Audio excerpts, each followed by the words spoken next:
Hello and welcome to Time Warner Cable Community Connection. I'm Beth Wilson.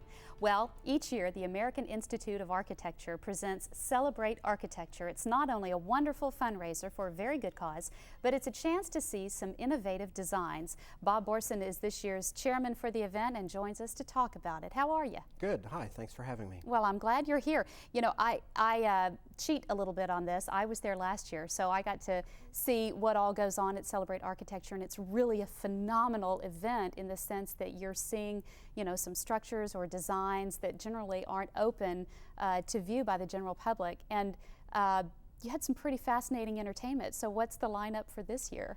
Well, we're proud of the event that we put on every single year, and it's a cocktail reception and an awards ceremony dinner that we put on.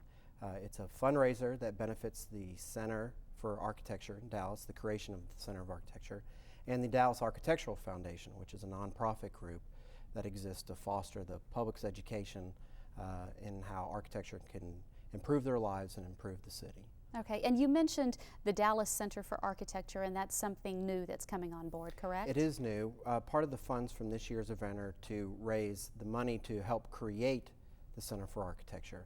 And the purpose of that is to create basically a stopping place or a warehouse of information for both people that are general citizens, the general population, and for architects and builders to come in and get information on sustainable design, sustainable projects, products, things that can help them get to where they need to get in a more ecologically friendly manner.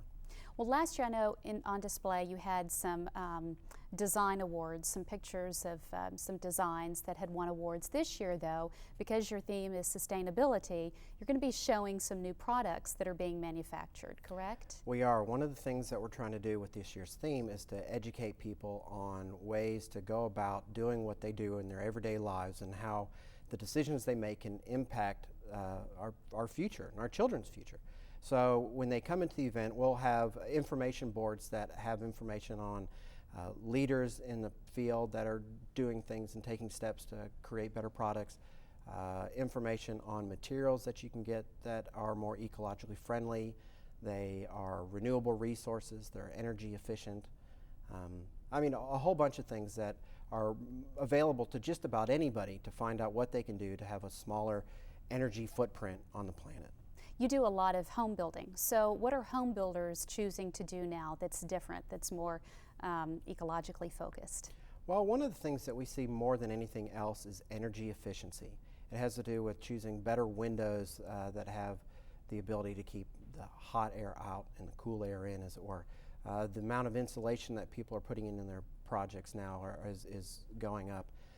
We're seeing different materials in terms of, in the old days, people would just spray insulation in the roof and be done with it. Now we're doing systems where they spray closed cell insulation that actually seals your home up and actually conditions the air within your attic, and it keeps the hot basically out of your entire house. It's new technology, it's new, and everybody's starting to look at it and find ways to put these things into their projects. Boy, any way you can make a home cooler in Texas is a good thing. That's certainly true. What are you seeing in terms of commercial facilities? What are they doing that's different, that's more ecologically focused? Well, one of the things that we try to look at and that the owners are coming to us are things regarding daylighting, allowing the individual user to control their environment a little bit better, and that has to do with things as simple as controlling light at the task level, the ability for someone to open up a window so they can get fresh air, so that these things take less resources. If it's not hot outside, you can let the air that's outside in. It's fresher, it's cleaner, it's a little bit more environmentally friendly. If you have the ability to control the lights at the task level, like at your desk, at your work area, you may not need to have all the lights on in your office space. There's a lot of things that people can do. Excellent. Well, Bob, we wish you the best of luck with Celebrate Architecture. I hope you raise lots of money this year. Oh, thank you very much. Thanks for having me. Oh, you're welcome. And thank you for watching. For Time Warner Cable Community Connection, I'm Beth Wilson. Have a great rest of the day.